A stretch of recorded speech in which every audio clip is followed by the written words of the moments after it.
Hey y'all, this is Keely Hungate with Ambition, and we are excited to have Ross Nibur joining us today from Toast. Ross is the Director of Revenue Operations and Strategy at Toast, and he has been there almost 3 years. Is that right? Correct. It's coming up in September.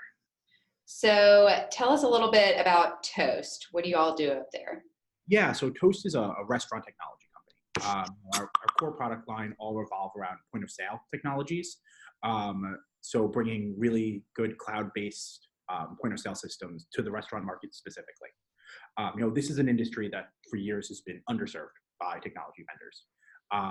And so we're really focused on how can we bring features that are table stakes in a lot of other industries, like remote management or cloud-based reporting, into this market. And that's really our primary focus today. Awesome. And how long have y'all been around? We're coming up on 6 years now. Okay, cool. Now, tell us a little bit about your sales team there. Where is everybody? Are y'all in office, remote? How many people do y'all have? Can you just give us a little snapshot? Yeah, absolutely. So we have a really large sales organization that is split between our inside sales efforts and our field sales efforts. So today we have inside sales reps based in our Boston office as well as our Omaha office. That's where our sales associates are as well, which are basically the equivalent of a BDR, a business development representative at Toast. Those are all inside players that are then partnered with either an inside sales rep or a member of our field sales organization. And our field sales team is national. And so we've got field sales reps in almost every state right now. There's a handful that are still in resellers.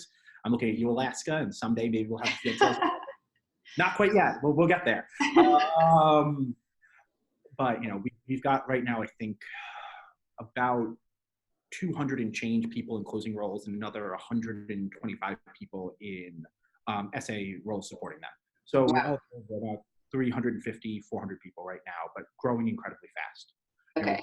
We're onboarding classes of 60 to 100 salespeople every month right now. And so if you're watching this video and you need a job anywhere in the US, please feel free to reach out. Because we're serious about bringing in more talent right now and growing both the inside and the field organization. Awesome.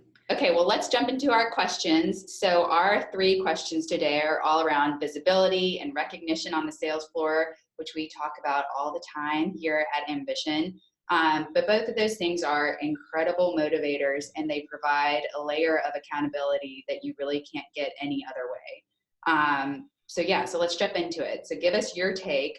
Why is recognition on the sales floor so important?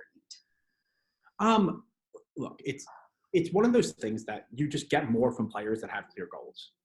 And that one of the challenges I've seen many teams go through as they've scaled up their sales organization is that they don't know how to, but one, celebrate success, right? Make sure that those top performers who are really carrying your team, especially in the early days of your business, are getting enough recognition that they feel really good, because you can't lose those people. But then also, it's kind of this run to the middle is the way I want to phrase it, of that those people are going to be outliers. And as your team grows, right, you can't reproduce a sales rep that's at 400% of their quota. That's really, really hard to accomplish. But by making what the expectations are clear to those middle performers, you both can really celebrate their success when they go above and beyond the call of duty, but also make it clear to your managers when those people are succeeding in a way that they deserve a shout out. It's one of those things where you should still celebrate somebody that's at 120% of their goal, even if your top performer is at 400%. Right. And so making that clear in the numbers and setting those expectations, both let those people feel that win, right? And also making sure their manager then can go like, yeah, right? Like, Keely deserves a shout out because she got well above her goal, right? Regardless of what then the next person above her looked like. So how does that play out on your sales floor? Like, how do you make sure that your own team members are getting recognized for a job well done, whether they're hitting quota, exceeding quota by 400%? Yeah, so there's a lot of tools in our toolbox for this. In terms of like macro level for the team, right? We fall often into the same trap as a lot of teams of, the shout out at the company all hands is going to those top performers, right? The people who are truly leading the pack. And there's only a handful of people whose names can get mentioned there. And so I think what's really important then is to create diverse spaces for celebration in smaller units. So for example, each of our managers with our SA program has a weekly stand-up. And they give shout outs to the top performers within their own team during those stand-ups. And so, while it's not as large or as public as getting a shout out from the CRO at the company all hands, we're creating space for those managers to say, this is the person who killed it within our part of the business or within our team. Right? We also do, especially with our inside organization, leverage tools like Ambition. We use the Trigger product a lot, candidly, to just make sure that when people do really good things on a daily basis, we can create visibility into that. Yeah. So, for example, we have a hat trick trigger for our OSAs. So if somebody books 3 meetings in a day, right, there's a Slack that goes out to the whole team that they're just aware. Yeah. That's great.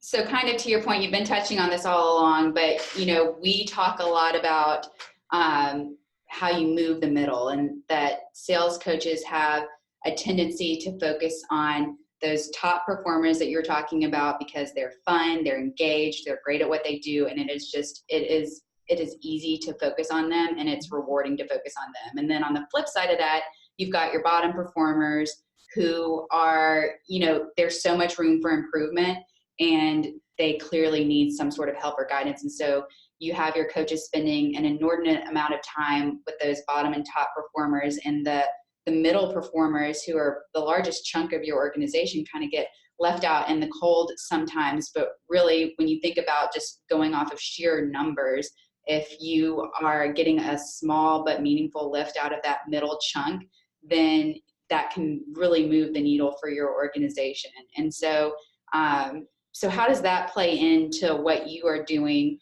to get that middle chunk, make them feel rewarded and incentivized and motivated?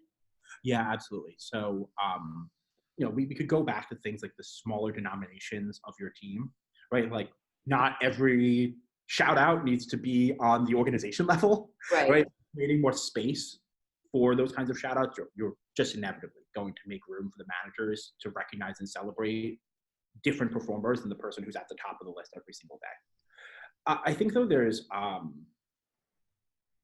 other ways of looking at performance data that a lot of teams don't use to recognize players that are really succeeding.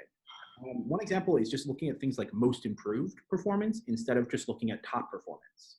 Right? If you're always the top performer and you're very consistent, you don't improve a lot across time, right? Which is a very different way of looking, for example, quarter over quarter, at who had the most change in the number of deals they closed, right? Which often can be used. And look, you've got to be really smart about how you do this math, because if somebody completely missed their quota in Q1 and they brought in 1 deal and then they hit the quota the next quarter, or they're under quota, you might not want to celebrate the fact that they had an 800% improvement because they're still right? Maybe, right? But by looking and saying, wow, like this person went from being, right in the middle of the pack to like being at 120%, 130% of their goal, right? So it's like a 400% change quarter over quarter, right? Celebrate that, right? Like celebrate somebody that really went above and beyond. Also, just tweaking the kinds of metrics or things that you choose to recognize, right? That often gets shouted out at Toast. Oh, people who are closing restaurants of incredible note. So, we work in an industry where whether it's a James Beard Award or a Michelin star, or that a restaurant is on the top 10 list of Eater, the regional vice presidents are often saying like, hey, Keely brought in this Michelin star restaurant in Chattanooga, and we should celebrate that. And so between those two things, right, you look for where are people having the most change? Where are they improving their performance the most as something that you can celebrate? But then also when people are doing things that are really noteworthy and celebrating that as well, you can find ways of bringing up the names of those players that often get lost in the shuffle. Yeah, I love that. And to your point, that makes data just so incredibly important. And I know at Toast, you all are a very metric-driven team, but in order to be able to track those changes and, most improved, that kind of stuff, you have to have really clean, accurate, real-time data in order to be effective at rewarding that kind of behavior. So exactly. If you're not watching those numbers, you're never going to know what's going on. Yeah. If you don't have those goals, then it's really hard for you to know, like, is this something we should be celebrating in the first place? Okay. Awesome. Well, Ross, we really, really appreciate you taking time out of your busy day to give us a little insight. And we hope you'll be back with us very soon.